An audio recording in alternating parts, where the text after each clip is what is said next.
Droners, thank you for checking out this other insurance episode. As you know, we have already done an insurance episode before that details exactly why it is important that you have drone insurance. And now I want to take you through my experience in getting drone insurance and the 4 different companies that I ended up talking to. I actually ended up contacting more than 4, but these are the 4 that I felt are worth mentioning and got back to me. I did a pretty much standardized platform for each one of these companies. What I did was I looked for insurance to be able to be insured for a year for 2 drones, a Phantom 3 Professional and a Inspire 1 Pro. So all of these quotes that I'm giving you are based off of the same exact thing and, same standardized thing for each company. So coming up first is Aviation Insurance, which is run by Costello Insurance Associates, the underwriters. And they have an application on their website, which you can see the link to below. And you're going to need, for all of these applications, you're going to need a lot of information. What you're going to need is pretty much to fill out their application online. You're going to need your driver's license, drone insurance number, drone serial numbers, which is a fun thing to find sometimes. Your pilot history, pretty much like they want to know like your flight, like logged hours, like if you've had insurance before, and if you've ever actually had an insurance claim, which makes kind of sense. And basically like an understanding of how your drone works, like year, make, model, and how it lands and stuff. Does it have return to home function? And then your business information, which is pretty much your company name, your FIE, your federal identification number, address, and what kind of business you are, LLC, partnership, blah, blah, blah, whatever you are. And they're only going to be giving you coverage to the pilots. Cool thing about this insurance company is they actually have the most options out of any of the insurance companies that I looked into. They have different kinds of coverage for liability. And one of the things you got to be looking for, like I talked about in the other episode, is liability is the whole liability and also just like general liability. Whole liability is the insurance for the drone itself, if you hurt it, the drone itself, or liability is if you hurt someone else or something else while you're flying it. They actually have 3 liability tiers at $500,000, $1 million, $2 million. I recommend $2 million because most commercial clients require that. Some of them only require $1 million. And you're looking at a price, depending on what you're looking for, when one of those tiers is between about $945 for the year to $2,295, which is actually quite reasonable, as you'll see moving forward for the prices. Overall, I think it's a pretty good insurance company. If you're shopping around, I think it's worth checking out. The only negative thing I'll say is that they don't actually cover hull damage at all. So check them out. They're worth it. I think it's worth your time. Not a super horrible experience. All right, so next up, we have Allianz and Unmanned Risk Management, which I put them together because I think they're the same company.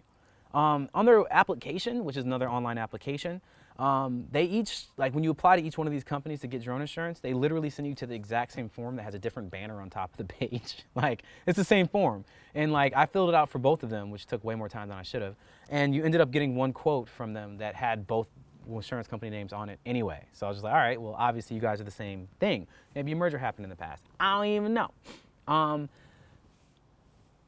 This was the most frustrating online application that I did.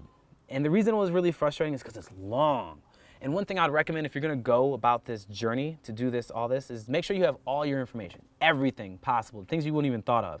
And because you haven't thought of them, make sure you use the save function on the application. If you don't hit the save and like come back to it later, like it'll just reset the page and you have to start from ground zero again, which definitely happened to me.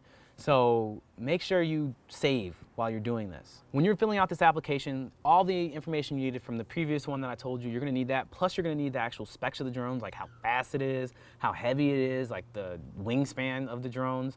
Like I had to actually literally measure my drones. Like, oh, okay, cool, this is this long. Even though, of course, it's on the DJI website, which I found out afterwards, but it doesn't matter. And they give you options, but only 2 for your types of coverage. One policy is just liability coverage for the drones itself, or a policy with both liability and hull coverage. So liability, once again, is if you're hitting the old lady, and that's only going to cover the old lady's expenses, not the drone. The hull damage is both. So for what I've told you guys, my standardized asking for a year coverage for my 2 drones, it came out to $1,600 for straight up liability, and it came out to $1,850 for hull and liability.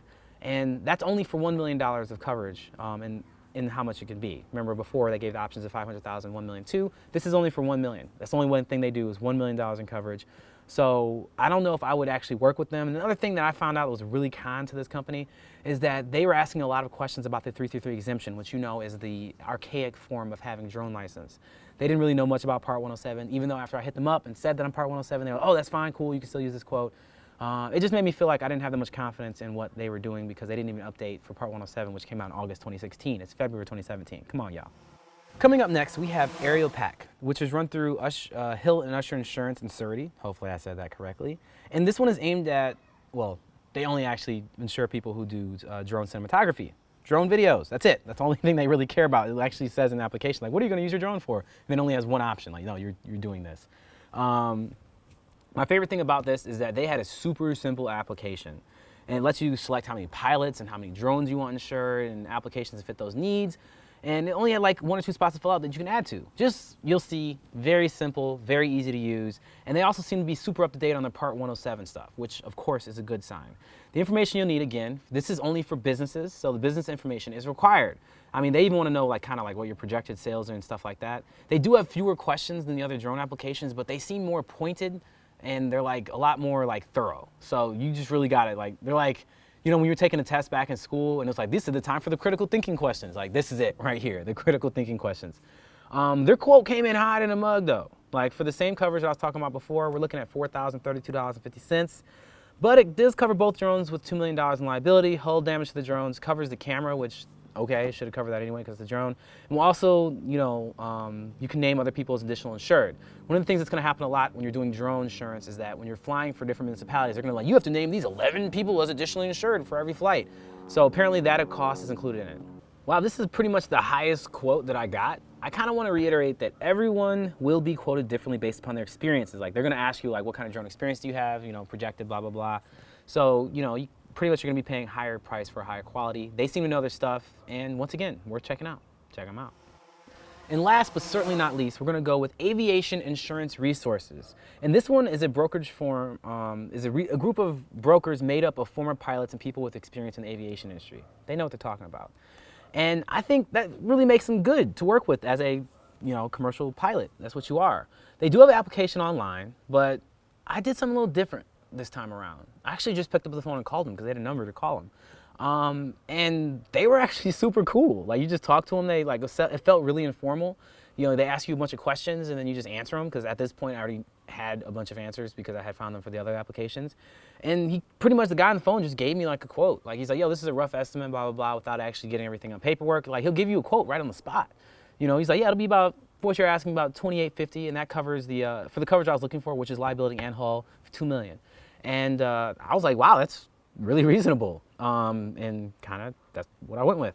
And yeah, they're really cool. Like, their site seems really friendly. Like, they know what they're talking about. And I was a fan of the experience. And I'm just a fan of talking to people on the phone. Maybe I'm old fashioned, I don't even know. But it worked out well for me. The price worked out, the coverage worked out. And like I said, I felt like they knew what they were doing. So check out their website. All right, so I hope this was helpful to you. I was hoping this would be more of a guide of how insurance can work for you, because all these insurance companies don't cover every state, and every state has different laws for it. But I guarantee you, having the information ahead of time, like the size of your drone and all the other things that I've mentioned in this video, is going to be super helpful no matter who you're applying to. And just make sure you ask the right questions. Like, are they covering hull? Are they doing liability? Are they, you know, going to give you the insurance like limit that you want, $2 million? I've even heard sometimes that it goes up to $5 million for certain companies. Viacom, excuse me. So like, you just got to really know what you're looking for and looking for how long it's going to be, and just ask a bunch of questions like, hey, what happens if I cancel my policy early? What happens if, you know, I get a claim? How does that work? Ask all those questions, make sure they answer everything, and if they give you a good experience, then hopefully you can give them one back. Droners, thank you for checking out this second edition of the Droner Insurance Stuff. If you want to see our Droner first video that tells what we do, click here. Or if you want to see the list videos, you can click here because they're amazing. Otherwise, make sure you subscribe, support what we're doing, or hit up our Patreon page. And as always, make sure you stay fly.